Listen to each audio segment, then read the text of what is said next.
इथून पुढचे जे प्रश्न आहेत म्हणजे आता याच्यामध्ये काही तुमचे एनसीईआरटीचे क्वेश्चन येतील आणि काही तुमचे प्रश्न हे पॅडागॉजीचे असणार आहेत. ठीक आहे, म्हणजे तुम्हाला एक कारचाही पार्ट बघावा लागेल म्हणजे अंदाज येईल. ठीक आहे, चला बघा या ठिकाणी पहिला प्रश्न आहे. In different talukas of various district land disputes are largely taken care by the. कई जिलों के विभिन्न तालुकों में भूमि के मामलों का निपटारा डैश डैश द्वारा किया जाता है. आता काल तुम्ही बघितलं असेल, काल काही प्रश्न तुम्हाला एकदम अवघड वाटले असेल, कारण साहजिकच आहे अवघड वाटतील. परंतु आता जे तुमचं नागरिक शास्त्र आहे, भूगोल आहे, याच्यामध्ये तुम्हाला कालचे सुद्धा काही क्वेश्चन पास सोपे वाटले असतील, नक्कीच वाटले असतील. ठीक आहे, इतिहासचे मात्र अवघड वाटले असतील. त्यामुळे लक्षात ठेवायचा जो अवघड पार्ट आहे तो कधीही लक्षात ठेवायचा नाही. हे काय लक्षात ठेवा की अवघड पार्टच्या पाठीमागे कधी लागायचं नाही, नाहीतर मग काय होतं बाकी जे सोपं आहे ते आपण विसरून जातो. आता याचं उत्तर द्या की काही जिल्हे आहेत त्याच्यामध्ये काही वेगवेगळे तालुके असतात. ठीक आहे, त्याच्यामध्ये जे काही जमीन आहे त्याच्या संदर्भात जे काही वादविवाद असतील तर तो या ठिकाणी कोण सोडवत? बरोबर, जिल्हाधिकारी, तहसीलदार, पटवारी की ग्रामपंचायत? सांगा.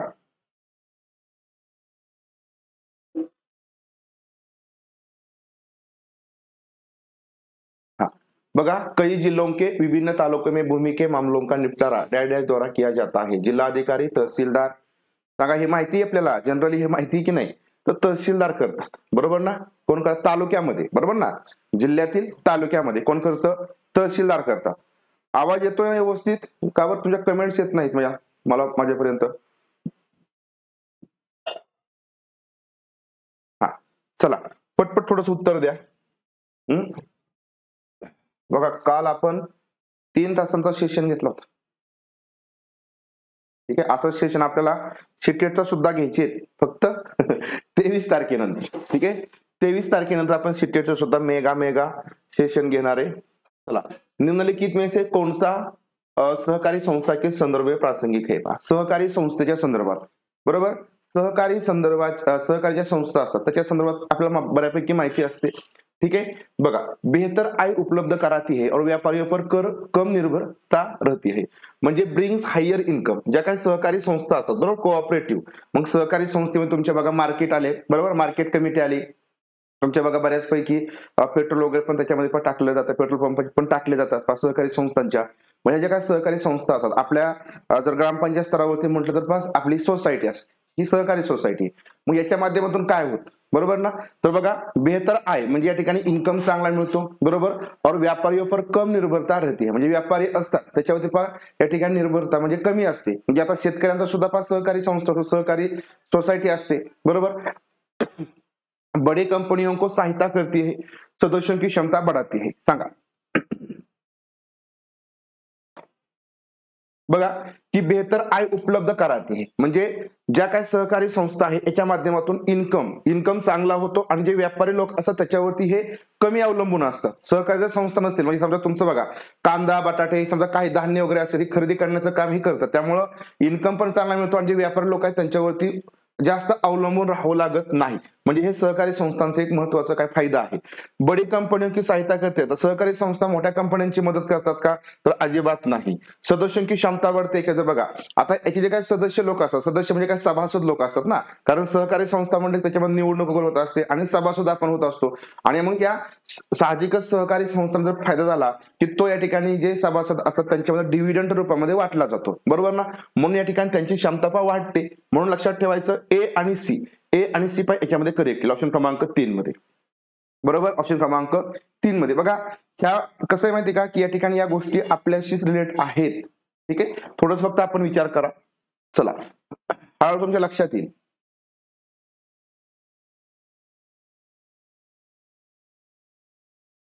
प्रश्न पुढचा बघा.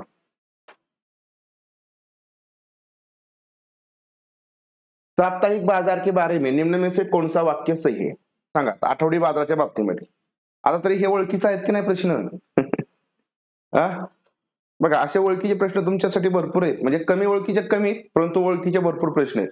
तुम्ही कालचं सुद्धा सेशन परत एकदा बघा ज्यानं बघितलं नसेल तर.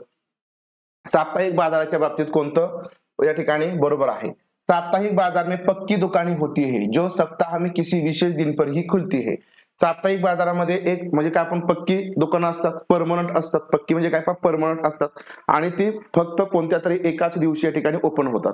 साप्ताहिक बाजार में व्यापारियों को किराया, बिजली का बिल और कर्मचारियों को तनख्वाह देनी पड़ती है. साप्ताहिक बाजार में व्यापारी असतील त्यांना भाडं द्यावं लागेल, बिजली का बिल आणि कर्मचाऱ्यांना पगार द्यावा लागेल. साप्ताहिक बाजार में जरूरत का सभी सामान एक ही जगह पर मिल जाता है. आठवडी बाजारामध्ये जे काही गरजेच्या वस्तू आहेत ते सगळ्या एका ठिकाणी मिळतात. साप्ताहिक बाजार में मिलने वाले अधिकतर वस्तुएं अधिक किंमत में मिलती है. साप्ताहिक बाजारामधल्या जास्त म्हणजे वस्तू जास्त किमतीला मिळतात का सांगा. आता कोणतं वाक्य या ठिकाणी बरोबर आहे हे विचारलंय. हा चला पटपट उत्तर द्या.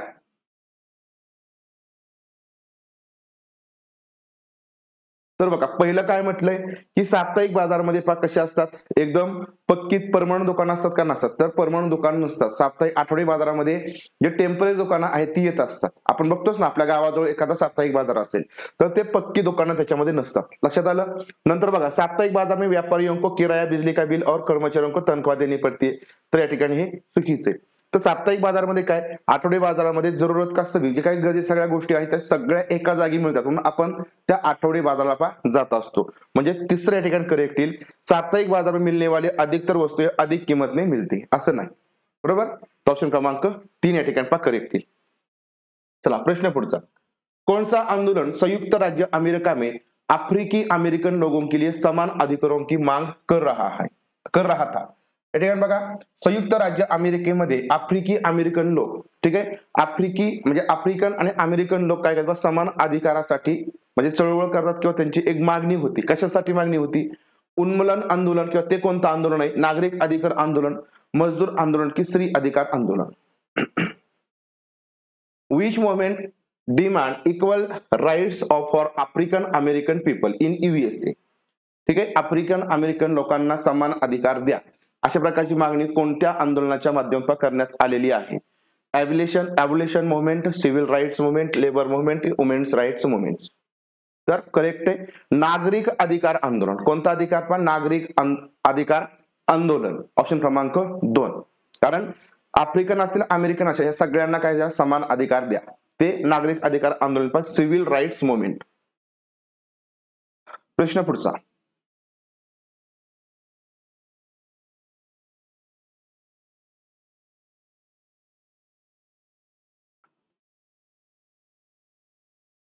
विज्ञापनों के संदर्भ में निम्नलिखित में से कौन से कथन सही है. आता जी जाहिरात आहे बरोबर ना, जाहिरातीच्या बाबतीमध्ये कोणतं कथन या ठिकाणी बरोबर आहे. जाहिरातीच्या बाबतीत सुनिश्चित करता है कि उपभोक्ता उत्पाद क्रय करने के लिए तार्किक समझ और सूचित निर्णय ले. म्हणजे या ठिकाणी जी जाहिरात आहे ती जाहिरात सांगते की जो काय उत्पादक आहे म्हणजे काय उपभोक्ता आहे. बरोबर. कोण उपभोक्ता आहे म्हणजे ग्राहक आहे. तो उत्पाद क्रय करने के लिए तार्किक समज म्हणजे या ठिकाणी उत्पादक क्षमता वाढवण्यासाठी तार्किक समज आणि निर्णय घेईल. खरेदी के लिए निजी भावनाओं को पुकारता है म्हणजे या ठिकाणी खरेदी करण्यासाठी काय करू, या ठिकाणी जे काय आपल्या प्रायव्हेट भावना असतील त्याच्या माध्यमातून या ठिकाणी काय करेल, लोकांना अपील करेल की या ठिकाणी तुम्ही खरेदी करायला या. उपभोक्ता को विश्वास दिलाता है की ब्रांड उत्तम है. जे ग्राहक आहेत त्यांना हे सांगेल की हा जो काय ब्रांड आहे तो काय चांगला आहे. विज्ञापनों को इलेक्ट्रॉनिक माध्यमों से दिखाना बहुत महंगा है. जे जाहिराती आपण इलेक्ट्रॉनिक मीडिया आहे त्याच्या माध्यमातून दाखवणं हे या ठिकाणी महाग आहे. सांगा यापैकी कोणते विधान या ठिकाणी सत्य.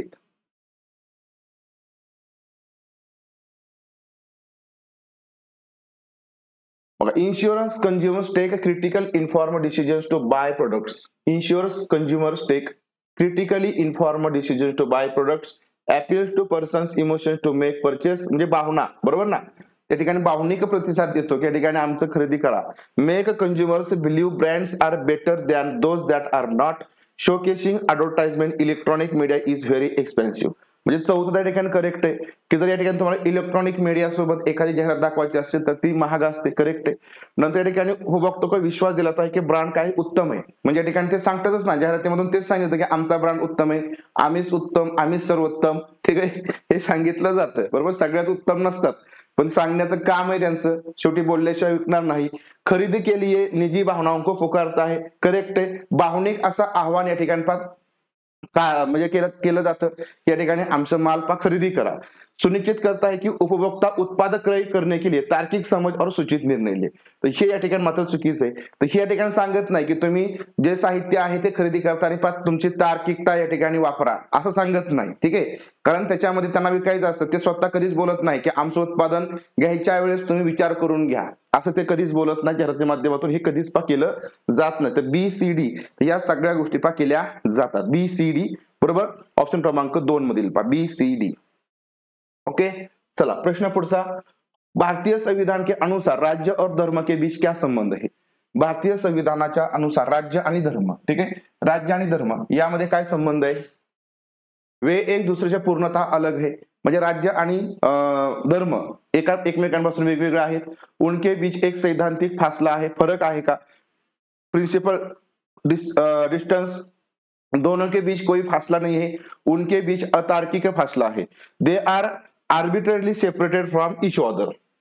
They follow principal distance from each other. They are not separated from each other. सांगा आता. 36 राज्य आणि धर्म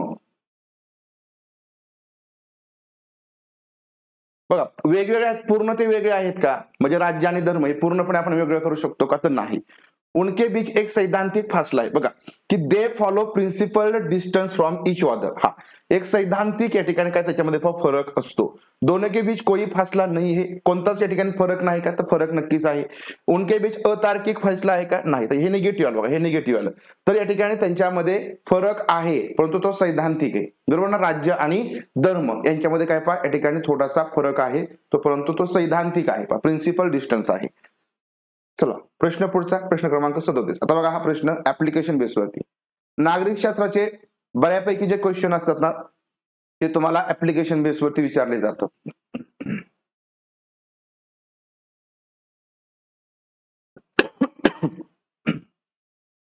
अगर ये भारत के राष्ट्रपति के रूप में चुनी जाती है, ठीक है, आता ए काय करते, भारताचे राष्ट्रपती आहे म्हणून या ठिकाणी निवडली जाते. तो निम्नलिखित में से कौन सा निर्णय वो अपने आप ले सकती है? मग खालीलपैकी कोणता निर्णय ती स्वतः घेऊ शकते? सांगा आता. मग राष्ट्रपतीचे तुम्हाला सगळे अधिकार माहिती पाहिजे, ते कोणकोणते निर्णय स्वतः घेऊ शकतात. ठीक आहे, म्हणजे पंतप्रधान किंवा जे मंत्रिमंडळ आहे त्याच्या उपरोक्ष किंवा या ठिकाणी त्यांना न विचारता.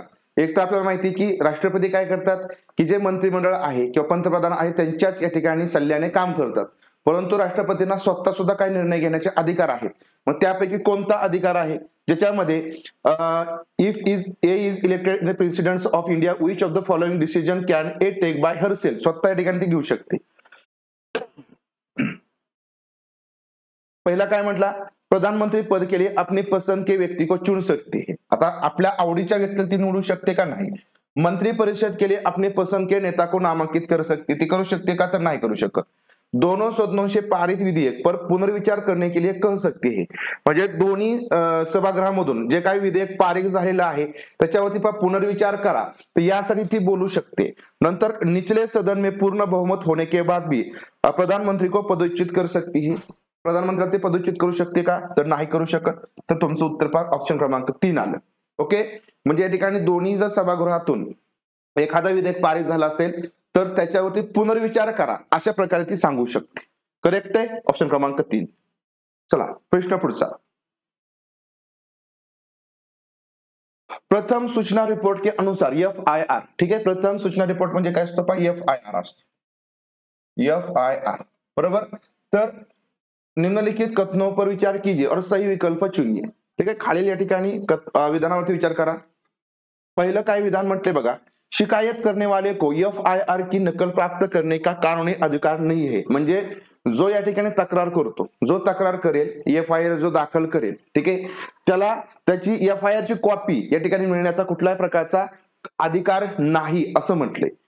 नंतर जिसकी उसने एक संज्ञेय अपराध की FIR दर्ज करवाई, म्हणजे ज्याची या ठिकाणी एक संज्ञेय अपराध की, म्हणजे संज्ञेय अपराध म्हणजे काय? The complaint does not have the complainant does not have the legal right to get a copy of the FIR that he has lodged for cognizable offense ठीक आहे. त्यानंतर the information for FIR can be given by the complainant to the police only in writing and not through verbal communication. म्हणजे शिकायत करने वाला FIR की सूचना मौखिक रूप में नहीं वरना केवल लिखित रूप में पुलिस को दे सकता है. म्हणजे फक्त या ठिकाणी तोंडीच देता येईल, त्याला लिहून देता येणार नाही. सांगा, पहिल्यामध्ये सुद्धा म्हटलंय की त्याची FIR ची कॉपी पण मिळणार नाही, जिसकी उसने एक सज्ञेय अपराध की FIR दर्ज करवाय पाहिजे. सज्ञेय अपराध असेल त्याच्या संदर्भात FIR दाखल केला असेल. सांगा आता याबद्दल कोणतं करेक्ट आहे, कोणतं चूक आहे.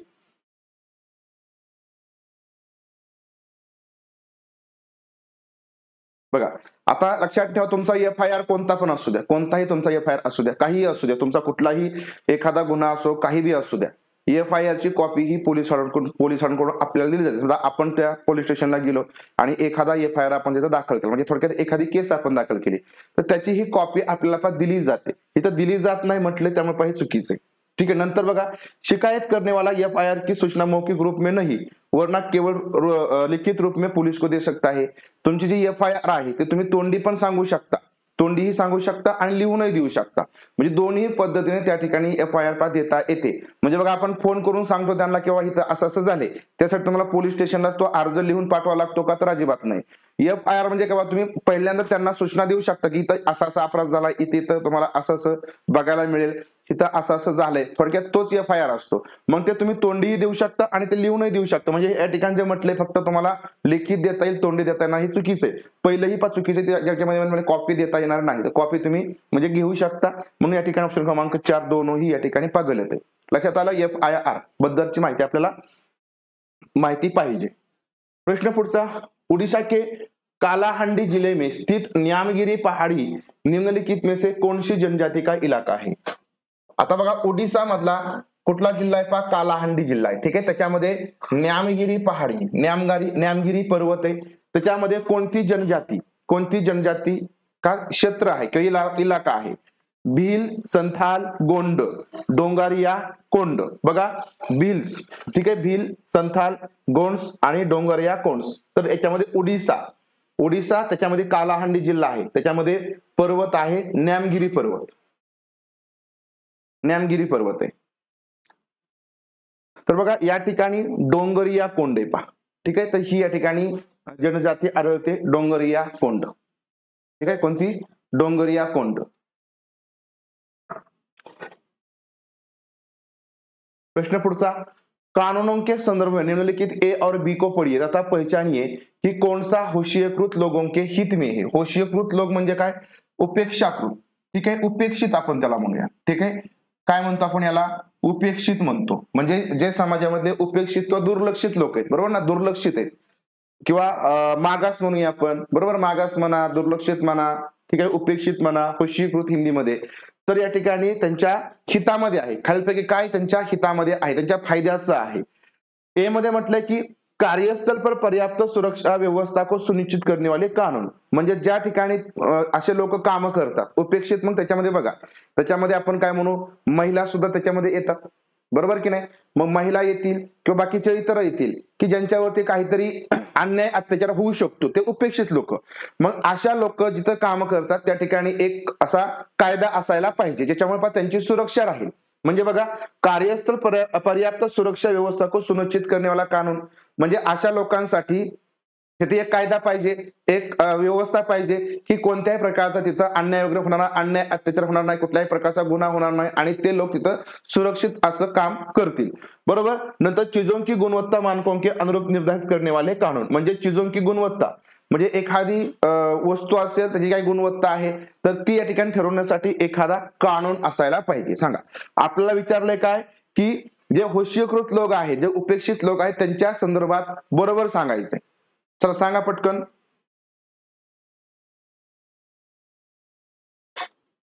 उत्तर द्या.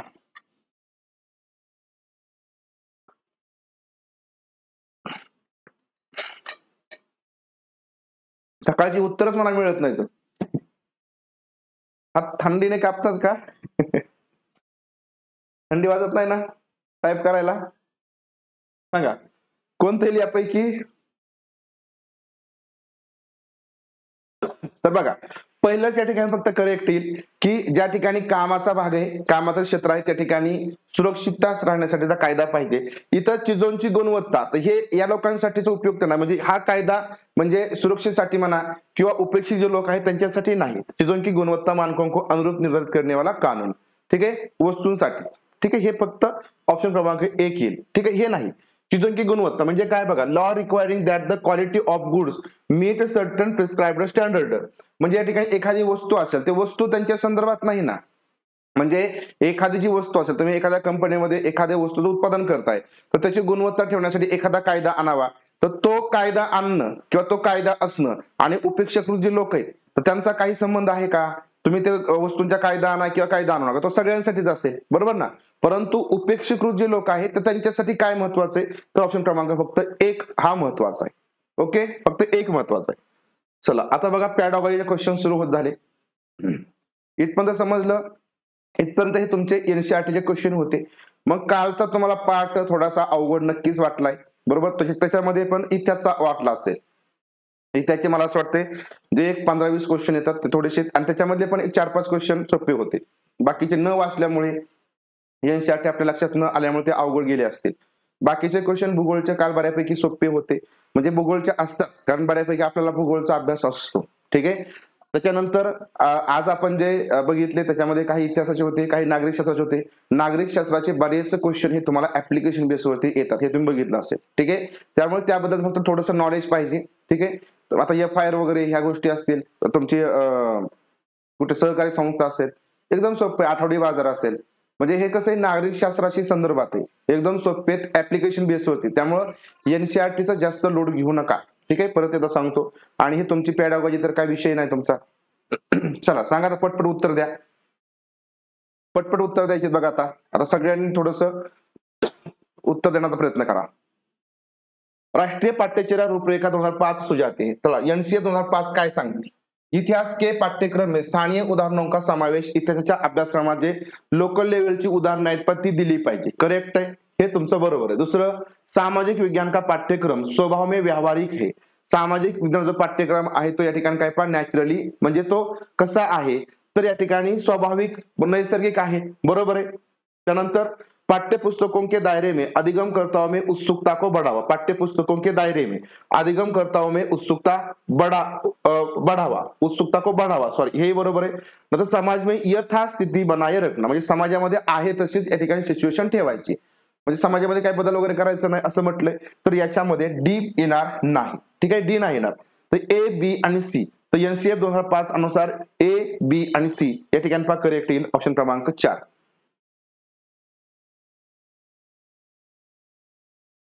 बोले सर, तुमचा नेमका पेपर कोणते? तुमचे पेपर दोन्ही पण आहेत का? आणि तुमचा मॅथ सायन्स पण तुमचा आहे का? तर तुम्ही मॅथ सायन्सला पण असताय. तुमचा विषय कोणते ते आता मला सांगा बरं. पेपर पॅटर्न आपण एकदा सगळेच बघूया आपण, ठीक आहे. एकदा सगळं बघूया आपण. 23 तारखेनंतर आपण सगळे एकदा बघून घेऊया सगळ्या पेपर पॅटर्न, ठीक आहे. सांगा ऑप्शन क्रमांक 4. लक्षात आला का प्रश्न? इतिहासाच्या पाठ्यक्रमानुसार, सॉरी, एनसीए 2005 अनुसार इतिहास पाठ्यक्रम, त्याच्यामध्ये पाठ्यक्रमामध्ये फार लोकल लेवलची उदाहरणं पाहिजे. सामाजिक विज्ञानाचा पाठ्यक्रम या ठिकाणी स्वभावात किंवा नैसर्गिक कसा असतो, नॅचरल असतो, व्यावहारिक असतो. पाठ्यपुस्तकों के दायरे में अधिगमकर्ताओं में उत्सुकता को बढ़ावा, म्हणजे या ठिकाणी उत्सुकता वाढवली पाहिजे. समाज में यथास्थिती बनाए रखणार, म्हणजे सामाजिक स्थिती आहे तशी ठेवायची का, तर नाही, ठीक आहे. ऑप्शन क्रमांक 4. चला प्रश्न पुढचा बघा. मॅथ सायन्स पण आहे, SST तुम्ही बघत आहे.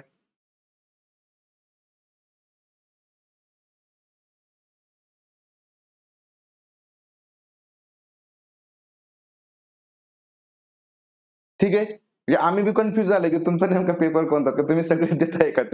मॅथ सायन्स भी देताय, SST पण देताय का? ठीक है. निम्नलिखित में से कौन सा सामाजिक विज्ञान के संदर्भ में सही है? उपयुक्त विकल्प चुने. निम्नलिखित में से कौन सा सामाजिक विज्ञान के संदर्भ में सही है? सांगायचं बघा. तथ्य परम पावन है, तथा इन पर प्रश्न नहीं कर सकते. जे तथ्य फॅक्ट आहेत तेच या ठिकाणी परम पावन आहेत, त्याच्यावरती आपण प्रश्न विचारू शकत नाही असं म्हटलंय. उच्च प्राथमिक कक्षाओं में विवादास्पद मामलों के शिक्षण से बचना चाहिए. विवादास्पद म्हणजे मामले असतील तर त्याच्यापासून या ठिकाणी ते टाळले पाहिजे, दुर्लक्षित केले पाहिजे. सांगा मग सामाजिक विज्ञानाच्या संदर्भात कोणतं करेक्ट येईल?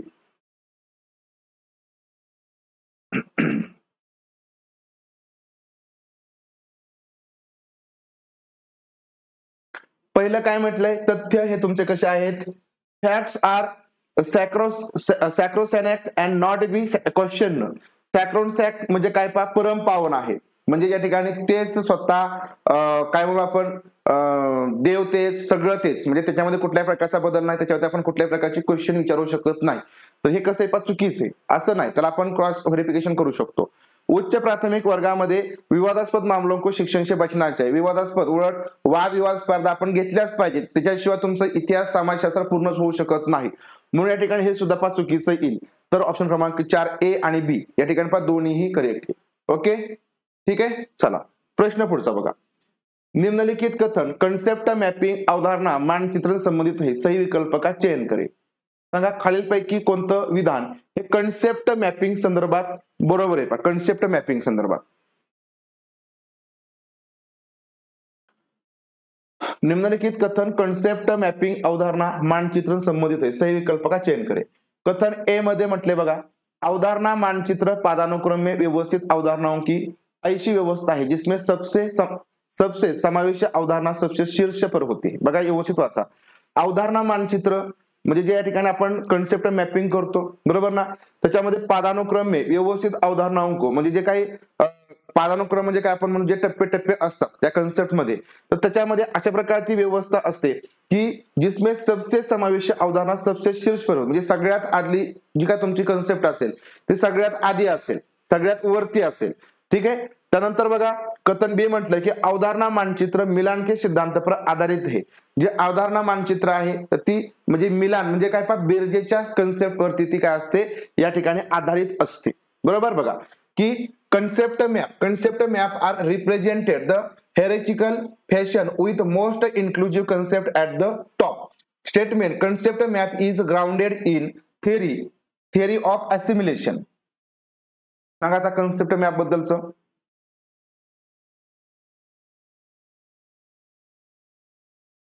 तर बघा ज्यावेळेस तुम्ही एखादी कन्सेप्ट मॅप करता, बरोबर ना, एखादी कन्सेप्ट तुम्ही सांगताना, तर त्यावेळेस ज्याच्यामध्ये सगळ्या ज्या काय संकल्पना येतील, बारीक बारीक संकल्पना येतील, त्या तुम्ही आधी मांडणार आहे, बरोबर ना. आधी तुम्ही त्या काय करणार आहे, मांडणार असतं, म्हणजे तुम्ही त्या आधी मांडता आणि नंतर मग बाकीचे येतील. त्यामुळे पहिलं जे विधान आहे ते करेक्ट आहे की अवधारणा मानचित्र पदानुक्रमे व्यवस्थित अवधारणाओं की ऐशी व्यवस्था, अशा प्रकारची एक अवस्था असते हिराचिकली, की ज्याच्यामध्ये समावेश अवधारणा, ज्याच्यामध्ये सगळ्या ज्या काही कन्सेप्ट असतील त्या आपण आधी काय करतो, मांडत असतो, म्हणजे सगळ्यात शीर्षपर होती, म्हणजे सगळ्यात उच्च स्थानावरती असते. हे पहिलं करेक्ट आहे. बी मध्ये काय म्हटलं की अवधारणा मानचित्र मिलान के सिद्धांत पर आधारित आहे, म्हणजे जे अवधारणा मानचित्र असते तर त्याच्यामध्ये मिलान का सिद्धांत म्हणजे काय, concept map is grounded assimilation. Assimilation म्हणजे काय, ज्याच्यामध्ये आपण एक एक ऍड करत जातो, म्हणजे ज्याच्यामध्ये एखादी कन्सेप्ट नवीन असेल की ते ऍड करत जातो, बरोबर ना. कारण ऍड करणं म्हणजे बघा कन्सेप्ट मॅप म्हणलं की त्याच्यामध्ये तुम्ही सगळ्या गोष्टी ऍड करता आणि त्यातून मग तुमची एक कन्सेप्ट मॅपिंग पण तयार होत असते, बरोबर. म्हणजे ही या ठिकाणी मिलानच्या सिद्धांतावरती आधारित आहे, तर ही या ठिकाणी पा करेक्ट आहे. दोन्ही या ठिकाणी पा करेक्ट येतील पा. कथन ए और बी दोनों सत्य है. ऑप्शन क्रमांक 2 पा.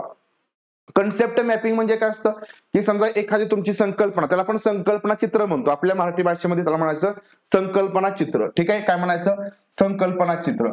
आता बघा संकल्पना चित्र काय असतं, तर बघा संकल्पना समजा तुमची एखादी कन्सेप्ट आहे, थोडक्यात पाणी ही कन्सेप्ट आहे, बरोबर ना. मग पाण्याच्या संदर्भामध्ये काय सगळ्या गोष्टी आहेत, मग पाऊस असेल, बरोबर, मग ते त्याच्या संदर्भामध्ये सगळ्या आपण गोष्टी त्याच्यामध्ये आपण काय करणार, मांडणार. पाऊस असेल, हवामान असेल, त्याच्या संदर्भात आहे ना. मग त्याच्यापासून आपल्याला काय मिळणार, प्यायचं पाणी, त्याच्यानंतर आपण काय म्हणू की विहिरीतून ते पाणी मिळत असेल, हापशातून पाणी मिळत असेल, बोरमधून पाणी मिळत असेल, त्याच्या संदर्भात सगळ्या ज्या गोष्टी आहेत त्या आपण तिथं मांडत असतो. आणि मग पाणी ही कन्सेप्ट आपण काय करतो, समजून सांगतो. म्हणजे एखादा शब्द जर समजून सांगायचा असेल तर तुम्ही ती त्याला संकल्पनाच म्हणा, एक संकल्पना ती समजून सांगण्यासाठी त्याच्या भोवतीच्या ज्या काही सगळ्या गोष्टी आहेत त्याचा समावेश आपण त्याच्यामध्ये करतो आणि मग त्याच्या माध्यमातून आपण ती कन्सेप्ट समजून सांगतो. समजा थोडक्यात बघा पाऊस ही कन्सेप्ट आहे, पाऊस कन्सेप्ट समजून सांगताना आपण काय करणार, मग समुद्र पण त्याच्याशी आला, त्यातलं पाणी आलं, त्यातलं वातावरण आलं, नंतर बाष्प आलं, बरोबर, वारा आला, या सगळ्या गोष्टींचा त्याच्यामध्ये समावेश होईल, बरोबर. आणि मग बघा अवधारणा मानचित्र मिलान, मग त्याच्यामध्ये आपण एक एक ऍडच करतो ना. मग तुमचं पाऊस जर पडायचा असेल तर हवामान त्याला गरजेचं आहे, तापमान गरजेचं आहे, बरोबर. समुद्रामधल्या हवेचं बाष्पीभवन पण झालं पाहिजे, पाण्याचं बाष्पीभवन पण झालं पाहिजे, योग्य ते सांद्रीभवन त्याला मिळालं पाहिजे, वारा पण असायला पाहिजे, म्हणजे त्या ठिकाणी कमी दाबाचा जास्त दाबाचा पट्टाही निर्माण झाला पाहिजे. या सगळ्या गोष्टी पण त्याच्याशी निगडीत आल्या, मग आपण त्याच्यामध्ये एक एक ऍड करत जातो, बरोबर लक्षात आलं. म्हणून हे दोन्ही विधान या ठिकाणी पहा करेक्ट येतील. पहा आराखडा हो म्हणू शकता. माइंड मॅपिंग, माइंड मॅपिंग म्हणजे आपण आपल्या ह्याच्यामध्ये जे काही ही संकल्पना असतात तर त्या आपण तिथं मांडत असतो. चला प्रश्न क्रमांक 44. नवीकरणीय ऊर्जा पर एक भूगोल कक्षा में सोलर कुकर की संकल्पना पर आधारित गतिविधि का उद्देश्य डैश डैश को प्रदर्शित करने का होगा. नवीकरणीय ऊर्जा, ठीक है, नवीकरणीय ऊर्जा पर एक भूगोल कक्षा में सोलर कुकर की संकल्पना पर आधारित गतिविधि का उद्देश्य डैश डैश को प्रदर्शित करने का होगा. आता जी सोलर कुकर कन्सेप्ट आहे बरोबर ना, कोणती सोलर कुकर, आता ते कशावरती आधारित आहे तर नवीकरणीय ऊर्जा याच्यावरती आधारित आहे. तर त्यासाठी नेमकं आपण कशा प्रकारे ते प्रदर्शित करू शकतो की in a geography class on renewable energy the objective of an activity based on the concept of solar cooker would be to demonstrate. खालीलपैकी या ठिकाणी काय आपण त्यांना प्रदर्शित करू शकतो. कैसे भोजन बनाना मनोरंजक हो सकता है. भोजन अन्न बनवणं कसं मनोरंजक असू शकतं. नंतर कैसे सौर ऊर्जा का संग्रहण या उपयोग किया जा सकता है.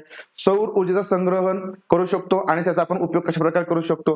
कैसे सौर ऊर्जा प्राय अपशिष्ट होती है. अपशिष्ट म्हणजे काय, how solar energy is usually wasted आहे. अपशिष्ट म्हणजे निगेटिव्ह बरं का.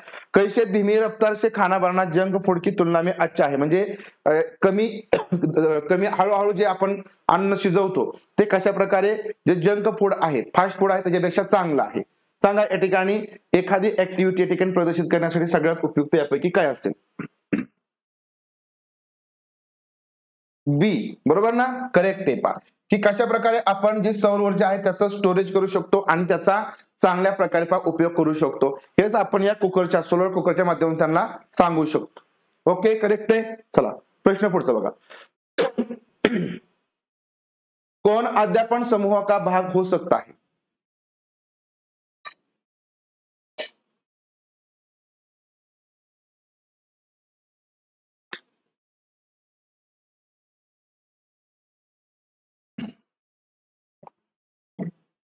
अध्यापन समूह का भाग हो सकता है.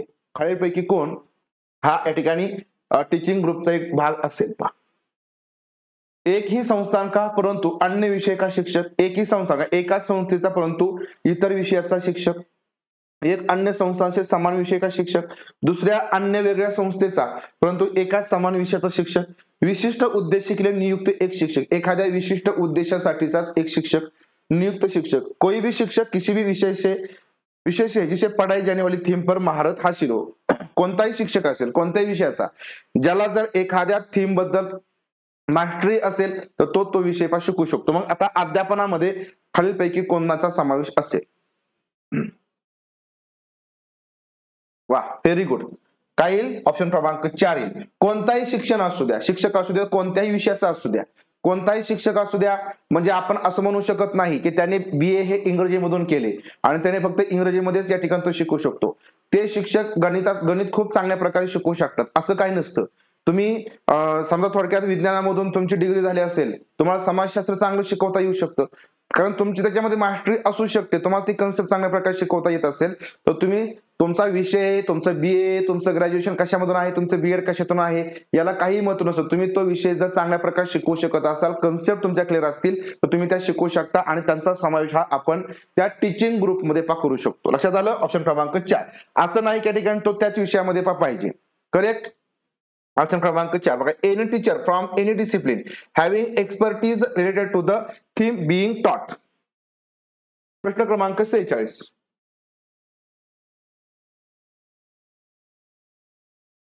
विद्यार्थियों को उनके विद्यालय की ऊर्जा संपरीक्षा म्हणजे ऑडिट. संपरीक्षा म्हणजे काय पहा ऑडिट की एक गतिविधि में भागीदारी के लिए अति उपयुक्त कारण क्या होगा.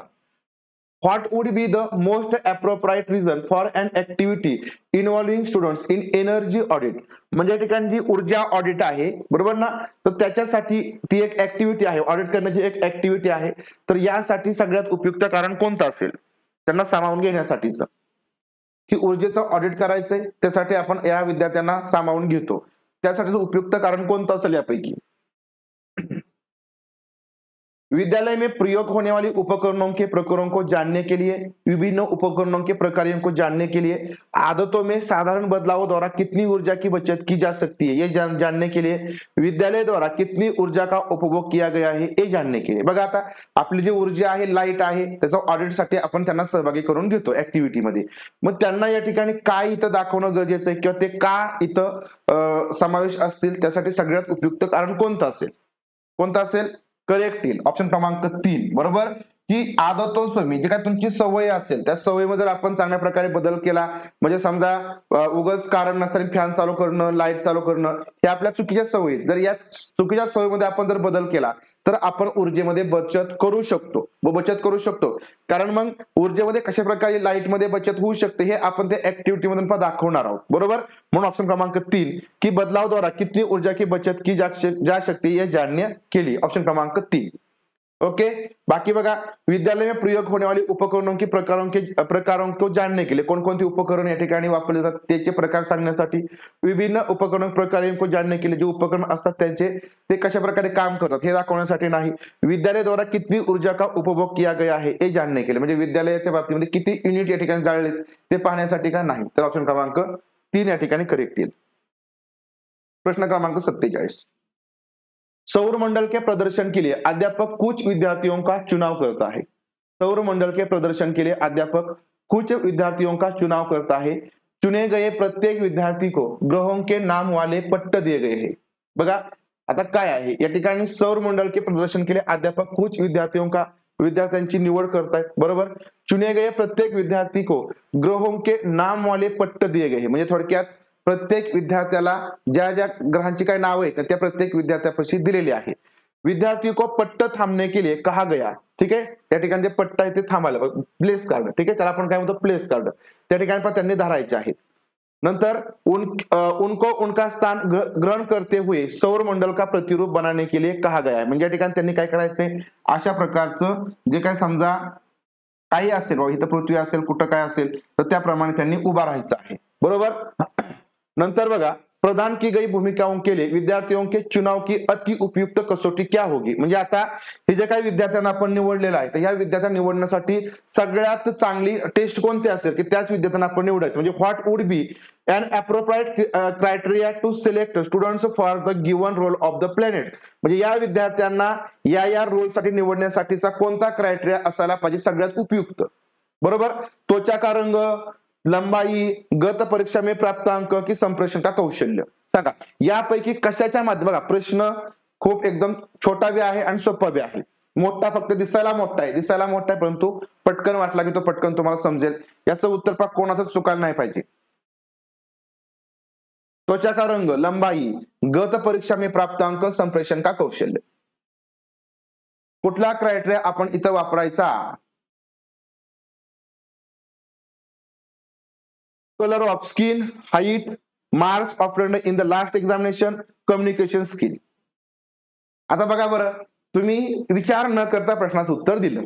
आपल्याला काय म्हटलंय इथं, एक सौर मंडल या ठिकाणी बनवायचंय. बरोबर ना, एक सौर मंडल बनवायचंय. आता मग त्याच्यामध्ये सूर्य असायला पाहिजे. बरोबर ना. बघा सौर मंडलामध्ये सगळे आले पाहिजे. सूर्य असायला पाहिजे, पृथ्वी असायला पाहिजे, चंद्र असायला पाहिजे, या सगळ्या गोष्टी असायला पाहिजे. आणि मग बघा आपण त्या मुलांना उभं करणार आहे ना. म्हणजे थोडक्यात आपण बघा, मी समजा सूर्य असेल, मी काय असेल? सूर्य असेल. ठीक आहे. नंतर मग माझ्यापासून काय अंतर काय? पृथ्वी असेल. पृथ्वीच्या जवळ त्याचा काय असेल? चंद्र असेल. नंतर पुढचा ग्रह असेल. बरोबर ना. अशा प्रकारचे ग्रह आपल्याला उभं करायचे. मग मला एक सांगा, आपण ज्यावेळेस ग्रह उभा करतो त्यावेळेस बाकीच्या मुलांना पण दिसलं पाहिजे ना. आपण मुलांना काय करायचं, समजा अशा प्रकारचे पट्टे द्यायला लावायचे, तेव्हा मी सूर्य आहे, मी पृथ्वी आहे, मी चंद्र आहे. बरोबर. मग ते बाकीचं परिवलन त्या गोष्टी त्या पण चालू आहे. आता मला एक सांगा, याच्यामध्ये कम्युनिकेशनचा काय विषय आहे का? कम्युनिकेशन करायचं आहे का? याच्यामध्ये कम्युनिकेशन काय करायचंय मला सांगा. सूर्य काय बोलणार आहे का? सूर्याला फक्त उभा राहायचंय. बरोबर की नाही. पण सगळ्यात महत्वाचं, सूर्य आपल्याला दिसला पाहिजे, तो उंचच असला पाहिजे ना. नाहीतर आपण बघा सूर्य कमी उंचीचा करायचा, त्याच्या पुढे पृथ्वी उगा भली मोठी उंच करायची, तर तो सूर्य दिसणार नाही ना बाकीच्यांना.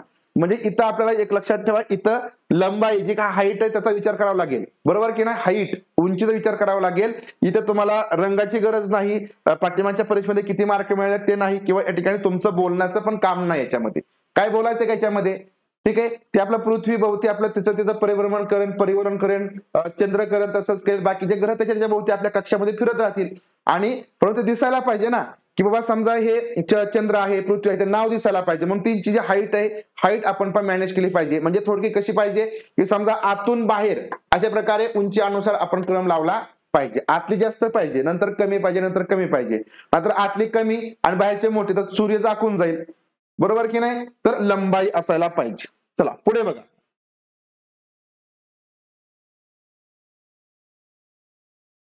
निम्नलिखित में से 6वीं कक्षा के विद्यार्थियों को इतिहास से परिचित करने के लिए अति प्रभावशाली एवं रुचिकर अध्यापन की रणनीति कोणती होऊ शकते. आता 6वीचा वर्ग आहे, तर यामधील विद्यार्थ्यांना एखादी स्ट्रॅटेजी इतिहासाची ओळख करून द्यायची. त्यासाठी अति प्रभावशाली एवं रुचिकर अध्यापन की रणनीति कोणती स्ट्रॅटेजी असेल, अध्यापनाची स्ट्रॅटेजी सगळ्यात उपयुक्त असेल. ऑस्कर पुरस्कृत फिल्म के प्रदर्शन के बाद बिना किसी अवकाश के व्याख्यान, म्हणजे एखादा ऑस्कर पुरस्कृत केलेला एखादा पिक्चर आहे, त्याच्यानंतर एखादी सुट्टी न घेता फक्त व्याख्यान द्यायचं. अधिगमकर्ताओं को यह समझाने के लिए कि ऐतिहासिक रचनाएं स्रोतों को जोड़ने के माध्यम से बनती है, खजाना खोजो का खेल खेले. म्हणजे त्यांना हे समजून सांगायचं की जे काही तुमचे ऐतिहासिक रचना असतात ते तुम्हाला एखाद्या स्रोताच्या माध्यमातून तुमच्या तयार होत असतात. त्यासाठी तुम्ही काय करा, खजाना खोजा म्हणजे खजाना शोधा, अशा प्रकारचा खेळ खेळा. स्मारकों के संरक्षण एवं सुरक्षा पर एक प्रयोजना देना, म्हणजे जे स्मारक आहे त्याची सुरक्षा करण्यासाठी, बरोबर ना, संरक्षण करण्यासाठी एक प्रयोजना द्यायची. 6वीं कक्षा के पाठ्यक्रम के अंश पर एक कार्यपत्रक में कार्य करवाना. सगळ्यात उपयुक्त कोणता असेल तर बी सगळ्यात उपयुक्त असेल. की जे मुलं आहेत त्यांना हे समजून सांगायचं की जे इतिहास आहे तो जो काही स्रोत असतात तर त्याच्या माध्यमातून तयार होत असतो, आणि जे स्रोत आहेत ते आपण अशा प्रकारे शोधू शकतो. यासाठी आपण खजाना खोजणे का खेळ हा या ठिकाणी मुलांना खेळवायला लावायचा, ज्याच्या माध्यमातून ते काहीतरी शोधतील आणि ते शोधल्यानंतर मग आपण इतिहास कशा प्रकारे तयार होऊ शकतो हे त्यांना सांगू शकतो. बरोबर. To play a treasure hunt game to make learners, बघा, treasury hunt game to make learners understand that historical constructions are made through piecing together of sources. Okay, option क्रमांक बी. प्रश्न 49.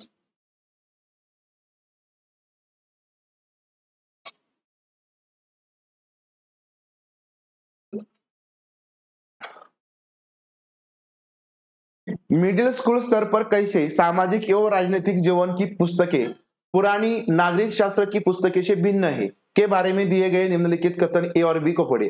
म्हणजे बघा, सामाजिक एवं राजनीतिक जीवन जी काही पुस्तके आहेत ती जे पाठ्यमध्ये जुनं नागरिक शास्त्र आहे त्याच्यापेक्षा हे वेगळं आहे. ठीक आहे, तर याच्या संदर्भात या ठिकाणी जे ए बी कथन आहे ते वाचायचंय.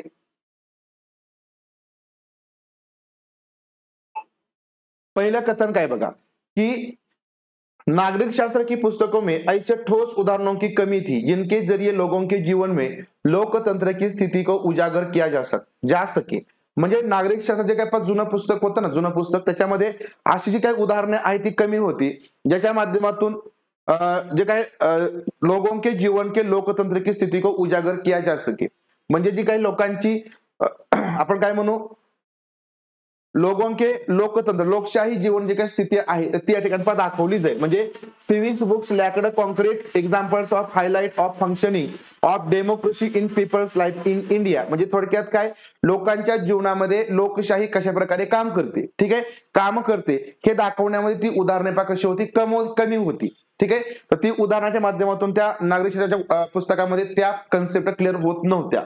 नंतर बी मध्ये म्हटलंय की सामाजिक एवं राजनीतिक जीवन पुस्तकों में ऐसी विषय वस्तु शामिल की गई है जो विद्यार्थियों के जीवन से जुड़ी है. आणि जो काय पाहिजे आता नवीन पुस्तकाला सामाजिक एवं राजनीतिक जीवन याच्यामध्ये अशा प्रकारची उदाहरण समाविष्ट केलीत की जे विद्यार्थ्यांच्या जीवनाशी निगडीत असेल.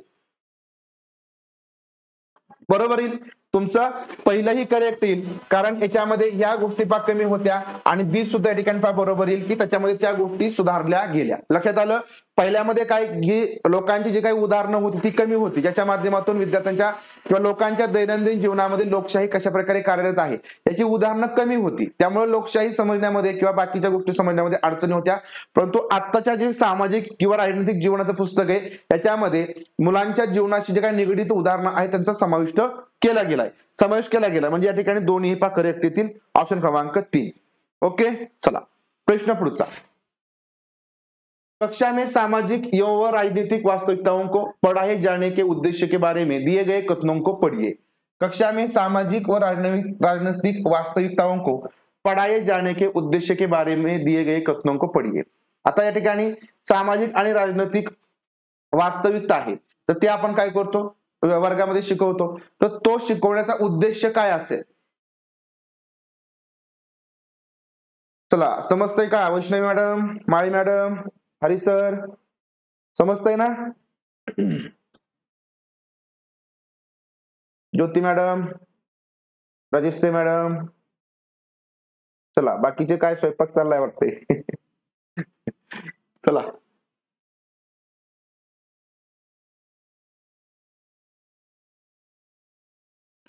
बघा पहिलं विधान काय म्हटलंय, ताकि सामाजिक वास्तविकताओं के प्रति विद्यार्थी आलोचनात्मक एवं रचनात्मक दोनों रवैया विकसित करे. म्हणजे सामाजिक वास्तविकता असेल तर त्याच्या प्रति विद्यार्थ्यांमध्ये क्रिटिकल आणि क्रिएटिव्हिटी, बरोबर ना, या दोन्ही प्रकारच्या रचना आहेत ते विकसित करतील. म्हणजे to develop both critical and constructive approach to social relative, बरोबर ना. अशा प्रकारची वास्तविकता शिकवल्यामुळे विद्यार्थ्यांमध्ये एक प्रकारची क्रिएटिव्हिटी निर्मिती होईल, एक प्रकारची क्रिटिकल थिंकिंग विकसित होईल. तर हे या ठिकाणी तुमचं करेक्ट येईल, बरोबर. काय येईल? करेक्ट येईल. पहिलं करेक्ट येईल की नाही? नंतर दुसऱ्यामध्ये काय म्हटलंय बघा, की ताकि जब विद्यार्थी भारत के सामाजिक राजनीतिक शाह्य यथार्थ से निराश हो म्हटले. काय म्हटलं इथं? निराश हो म्हटले. निराश असेल का? निराश नाही. बघा इंग्रजीमध्ये वाचा, to make students cynical about stark relative to social and political life in India, त्या ठिकाणी सायनिकल नाही व्हायचं.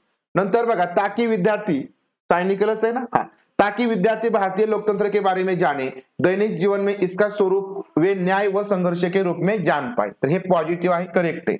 म्हणजे विद्यार्थी जे काही लोकशाही आहे त्याच्या संदर्भात या ठिकाणी ते समजून घेतील. दैनिक जीवनामध्ये त्याचं काय स्वरूप आहे, न्याय आणि संघर्ष, याबद्दल या ठिकाणी ते समजून घेतील. त्याच्यामुळे वास्तविकतेची जी उदाहरणं आहेत ती शिकवली जातात.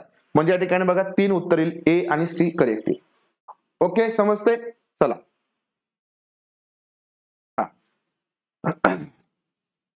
ठीक आहे. नक्कीच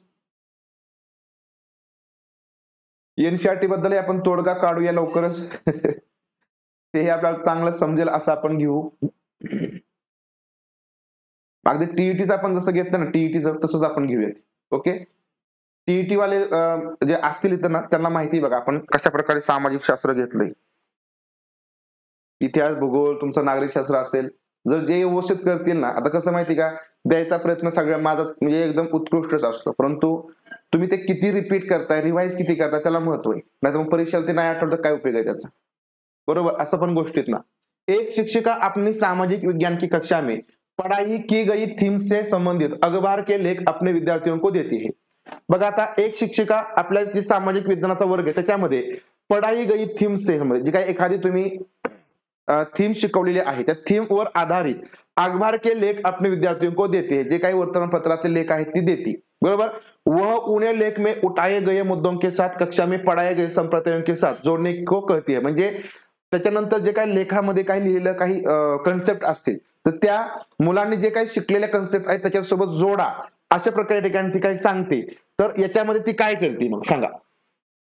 असं आपण करतो ना, तुम्ही एखादी कन्सेप्ट शिकवली आणि त्या कन्सेप्टवरती एखाद्या वर्तमानपत्रामध्ये काही लेख आला, तो लेख द्यायचा आणि मुलांना सांगायचा तुम्ही काल काय शिकला सांगा बरं, याच्याशी काय संबंधित आहे, याच्यामध्ये काय दिलंय का कालचं, तर ते तुम्ही जोडायला सांगता, बरोबर की नाही. मग सांगा, प्रस्तुति के मौखिक कौशलों का विकास होगा. याच्या माध्यमातून develop oral skills of presentation, show newspapers articles are more relevant than text book. म्हणजे हे दाखवायचं की जे काही न्यूजपेपर मधले आर्टिकल आहेत ते पुस्तकापेक्षा जास्त रिलेव्हंट आहेत. नंतर जांच आदत अधिगम को प्रोत्साहित होगा. म्हणजे ठिकाणी तुम्ही ते शोधण्यासाठीचे जे काही अधिगम आहे त्यासाठी प्रोत्साहित करायचं. विश्लेषणात्मक कौशल्य का विकास होगा. जे तुमचं अॅनालिटिकल स्किल आहे, बरोबर ना, जे तुमचं अॅनालिटिकल स्किल आहे तर ते या ठिकाणी पण डेव्हलप होईल. सांगा बरं, पहिलं येईल का बरं करेक्ट? पहिलं तुमचं करेक्ट येणार नाही, पहिलं चुकीचं आहे. फक्त तुम्ही मौखिक कौशल्यांचा विकास करण्यासाठी आपण हे करतोय का, तर अजिबात नाही. बी मध्ये काय म्हटले बघा, बी मध्ये काय म्हटले, पता लगेगा की अखबारों के लेख पाठ्यपुस्तकों से अधिक प्रासंगिक है. म्हणजे पाठ्यपुस्तकापेक्षा ठिकाणी त्या काय म्हणू वर्तमानपत्राचे जे लेख आहेत ते प्रासंगिक आहेत. म्हणजे पाठ्यपुस्तकाला कमी लेखण्याचं काम इथं होतंय, तर लक्षात ठेवा हे चुकीचं आहे, बरोबर. जांच आधारित अधिगम को प्रोत्साहन होगा, बरोबर आहे की encourage evidence based learning, evidence based learning correct आहे, आणि विश्लेषणात्मक कौशल्यांचा विकास हे करेक्ट येईल. पहिलं ए आणि बी चुकीचं येईल, बरोबर. ऑप्शन क्रमांक 2 केवळ सी आणि डी तुमचं करेक्ट येईल. सी आणि डी, सी आणि डी. बी सी डी, बी नाही करेक्ट येणार पहा, बी करेक्ट नाही येणार, कारण याच्यामध्ये बघा की पाठ्यपुस्तकापेक्षा तुमचे अखबार आहेत ते रिलेव्हंट आहेत. पाठ्यपुस्तकामध्ये रिलेव्हंटच माहिती असते ना, पाठ्यपुस्तक त्याच्याशिवाय तयारच होत नाही ना. लक्षात ठेवा, पाठ्यपुस्तक आधार आहे, तुमची माहिती रिलेव्हंट असणं हा आधार आहे. आपण मग काय शिकवायचं काय द्यायचं हे तुम्हाला पाठ्यपुस्तक सांगतं, मार्गदर्शन करतं, मार्गदर्शन करण्याचं काम करतं. त्यामुळे ते रिलेव्हंटच आहे ना, त्याला आपण इरिलेव्हंट कसं बोलणार, ते रिलेव्हंटच आहे. मग या ठिकाणी हे बी येणार नाही. लक्षात आलं का, बी येणार नाही. चला पुढे बघू आपण. विद्यार्थियों को यह समझाने के लिए कि आधुनिक ऐतिहासिक दस्तावेजों को ऐसे संदर्भों के प्रति संवेदनशील रहते हुए पढ़ना चाहिए जिनमें इतिहास के बारे में सूचना उपलब्ध कराई गई है. एक शिक्षक बघा, विद्यार्थियों को यह समझाने के लिए कि आधुनिक ऐतिहासिक दस्तावेज जे आहेत तो को ऐसे संदर्भों के प्रति संवेदनशील रहते हुए पढ़ना चाहिए. म्हणजे अशा प्रकारे अशा संदर्भाच्या प्रति संवेदनशील राहून ते वाचले पाहिजे, त्यांना समजून घेतले पाहिजे ज्याच्यामध्ये इतिहास के बारे में सूचना उपलब्ध कराई गई, ज्याच्यामध्ये इतिहासाच्या संदर्भात काहीतरी माहिती पण दिलेली असेल. तर असेच ऐतिहासिक जे काही दस्तावेज आहेत आपण ते वाचले पाहिजे. म्हणजे तुमच्या समोर ऐतिहासिक एखादा दस्तावेज आला, एखादं जुनं पुस्तक आलं, तर त्याच्यामध्ये नेमकी काय माहिती दिली इतिहासाबद्दल तीच तुम्ही वाचायला पाहिजे ना. इतर वेगळं काही त्याच्यामध्ये नाही शोधायचं. इतिहासाच्या बाबतीत जे काय दिलंय तेच तुम्ही या ठिकाणी वाचलं पाहिजे. तर मग एक शिक्षक म्हणून काय तुम्ही करणार, in order to make students understand that modern historical documents are to be read while being sensitive to context in which information about the past was produced, teacher could इस पर चर्चा कर सकता है, इस पर चर्चा कर सकता है की कैसे समय के साथ विषय का ज्ञान परिवर्तित हो सकता है. म्हणजे आपण याच्यावरती पहा, म्हणजे बघा तुमच्याकडे ते पुस्तक आलं तर त्याच्यामध्ये काहीतरी माहिती असेल, बरोबर ना, पाठीमागचे काही शोध असतील आणि मग याच्यावरती आपण चर्चा करू शकतो. त्यावेळेची माहितीमध्ये बघा काय शोध होते, त्याच्यामध्ये काय बदल होता आणि आता काय बदल आहे. म्हणजे आपण वेळेनुसार माहितीमध्ये किंवा वेळेनुसार सिच्युएशन मध्ये बदल होऊ शकतो, परिवर्तन होऊ शकतो, हे आपण सांगू शकतो. इस पर चर्चा कर सकता है की कैसे समय के साथ भाषा परिवर्तित होती है, भाषा कशा प्रकारे बदलते. इस पर चर्चा कर सकता है कि कैसे शब्दों के अर्थ के साथ परिवर्तित हो सकते, म्हणजे शब्दांचे अर्थ या ठिकाणी वेळेनुसार बदलू शकतात.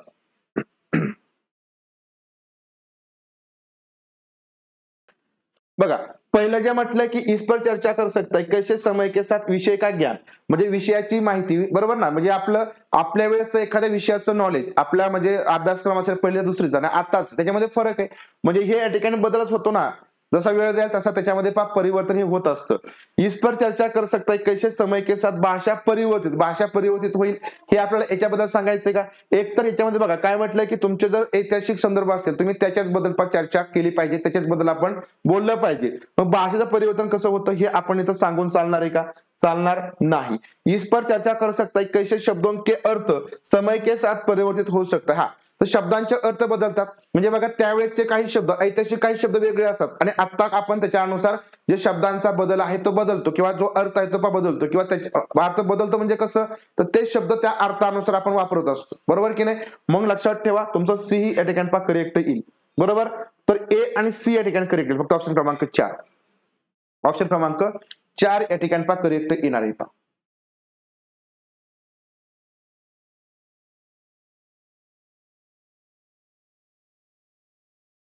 चालू आहे का सांगा एकदा. प्रश्न 53,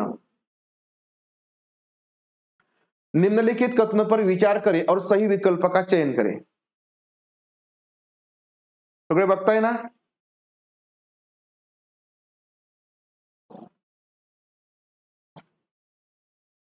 निम्नलिखित कथनों पर विचार करें और सही विकल्प का चयन करें. कथन दिलंय ए आणि कथन 1 आणि 2 दिलंय.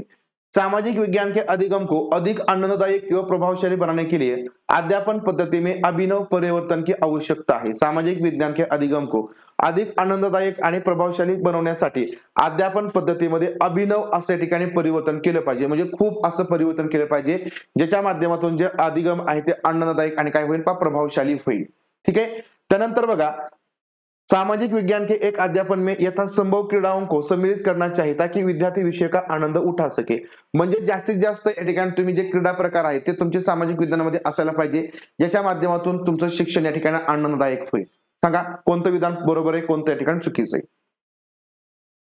पहिलं विधान या ठिकाणी बरोबर आहे की तुम्ही ते जास्तीत जास्त आनंददायक केलं पाहिजे, प्रभावशाली केलं पाहिजे, बरोबर ना. ज्याच्यामध्ये आपण अभिनव असा बदल करू शकतो, आपल्या अध्यापन पद्धतीमध्ये बदल करू शकतो, ज्याच्यामुळे विद्यार्थ्यांना जो समाजशास्त्र विषय एक तर कसा जड आहे, समजायला जड असतो, त्यामुळे तो मुलं चांगल्या प्रकारे समजून घेतील, बरोबर. म्हणजे पहिलं तुमचं या ठिकाणी करेक्ट आहे. दुसऱ्यामध्ये जे म्हटलंय की सामाजिक विज्ञान के अध्यापन में यथासंभव क्रीडाओं को, म्हणजे ज्या क्रीडा आहेत खेळांचा सहभाग केला पाहिजे, म्हणजे उगाच खेळ घेतले पाहिजे. बघा की the teaching of social science need to involve as many games, खूप अशा जास्त गेम्स घेतल्या पाहिजे as possible so that students enjoy the subject, म्हणजे तो या ठिकाणी एन्जॉय करतील, बरोबर ना. हे चुकीचं आहे. ठीक आहे, म्हणजे जास्तीत जास्त या ठिकाणी खेळांचा सहभाग घ्या. हा ऍक्टिव्हिटी तुम्ही घेऊ शकता, खेळ घ्या, खेळ घ्या, तर हे या ठिकाणी पण चुकीचं आहे. ठीक आहे, म्हणजे या ठिकाणी दुसरं गलत येईल, दुसरं चुकीचं येईल बघा.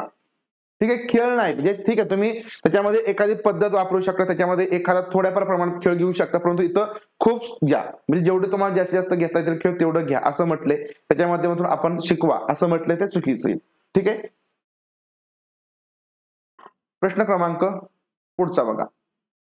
ब्रिटिश काल के दौरान बंगाल में अकाल के चित्रों को क्यों प्राय एक प्राथमिक स्रोत के रूप में माना जाता है. अकाल, अकाल म्हणजे काय की why are photographs of female in Bengal during the British period usually considered as a primary source. Primary source साठी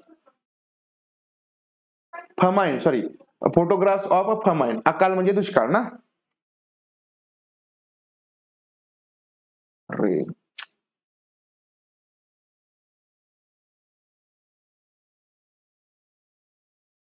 हे देवा देवा देवा. हा हा, हो हो लागली.